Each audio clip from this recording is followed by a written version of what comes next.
Cadeau de roi, repas de choix, le caviar sur une table de fête reste un nec plus ultra. Si certains regrettent l'incomparable goût du caviar sauvage, dont la pêche est aujourd'hui limitée, beaucoup estiment que le caviar d'élevage s'améliore d'année en année, surtout lorsqu'il est belge, car le Royal Belgian Caviar est considéré par les connaisseurs comme un des meilleurs caviars d'élevage au monde. Et c'est ici, à Turnhout, en Campine-en-Versoise, que tout a commencé au début des années 90 avec des petits alevins qui commencent leur croissance dans des bassins à l'abri des prédateurs. Quand les femelles atteignent une taille qui décourage les hérons, elles vivent en étang jusqu'à leur maturité et reviennent quand elles sont pleines d'œufs. L'esturgeon reste quelques semaines en eau claire à basse température, ce qui affine le goût des œufs. Selon les variétés, il a alors entre 8 et 10 ans. On peut les toucher, mais ils ne sont pas agressifs, ils ne mordent pas, ils n'ont pas des dents, mais ils sont très forts. C'est un animal de sang-froid. Ça veut dire que son métabolisme est direct lié avec les températures. Et si les températures ne sont pas... Mais vous voyez, même si les températures sont très basses, ils restent encore très vivants. La toute première production qu'on avait eue, c'était en 2001. Avec, quand je me rappelle bien, 110 kilos, plus ou moins. C'était un succès. Et chaque année, on a grandi un peu jusqu'à maintenant, avec une production d'1,5 tonne.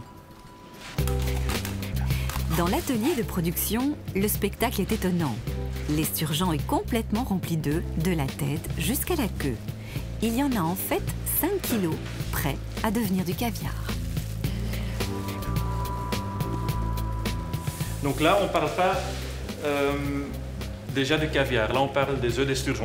Le caviar, ce sont des œufs d'esturgeon salés.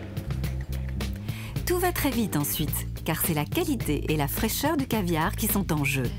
De l'ouverture du poisson à la mise en boîte finale, pas plus d'un quart d'heure ne va s'écouler. Les œufs sont d'abord tamisés, ensuite ils sont rincés à plusieurs reprises dans l'eau claire et les impuretés sont éliminées. L'opération est répétée jusqu'à ce que l'eau de rinçage devienne parfaitement claire. Les œufs sont enfin égouttés, puis mesurés.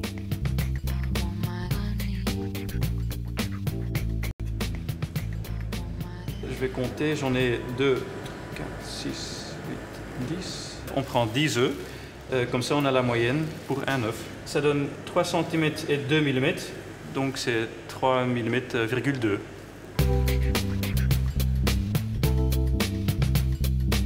Les œufs sont prêts à être salés pour devenir du caviar. C'est le poids qui détermine la quantité de sel qu'il faut ajouter. Un mélange rapide et tout de suite le caviar est mis en boîte. Chaque boîte est pesée avec précision au gramme près. C'est que le prix du caviar d'élevage varie entre 1 200 et 1 800 € le kilo, selon les variétés. Chaque grain vaut donc son pesant d'or. Après la stérilisation, les boîtes sont conservées dans les meilleures conditions, entre -4 et +4 degrés. Le caviar doit être consommé dans les 10 mois. Pour la première fois cette année, le caviar belge était présent à Bruxelles lors de l'édition belge du plus grand marché du monde des produits de la mer, Seafood, réservé aux professionnels du secteur. La qualité du caviar belge lui vaut d'être exporté dans de nombreux pays, dont les États-Unis et la Chine, qui sont pourtant les plus grands producteurs de caviar d'élevage. Notre caviar est apprécié jusqu'à la cour d'Angleterre. C'est notre distributeur en Angleterre qui fournit les meilleurs restaurants et on dit qu'aussi le prince Charles, il aime bien notre caviar. Le Comme chez soi fait lui aussi honneur au caviar belge. Le prestigieux restaurant 2 étoiles, installé à la place Roupe à Bruxelles, a mis le Royal Belgian Caviar à sa carte. En voici la recette. Dans les caviars que moi j'ai déjà goûté d'autres élevages, c'est celui qui me plaît le plus. Alors, chef, un plat emblématique de la maison, donc c'est une écrasée de plat de Florenville, des petites crevettes grises de la mer du Nord, on épluche à la main. Au centre, on va mettre un peu de king crab. Tout autour, un beurre blanc aux huîtres et dessus viendra le caviar belge. c'est un plat qui reste à la carte constamment parce qu'on a de l'allemande et qui a énormément de succès. Quand les gens le dégustent, on a beaucoup de très très bonnes réactions. C'est le plat le plus cher de notre carte, mais au bout du compte, on est toujours très agréablement surpris par le résultat.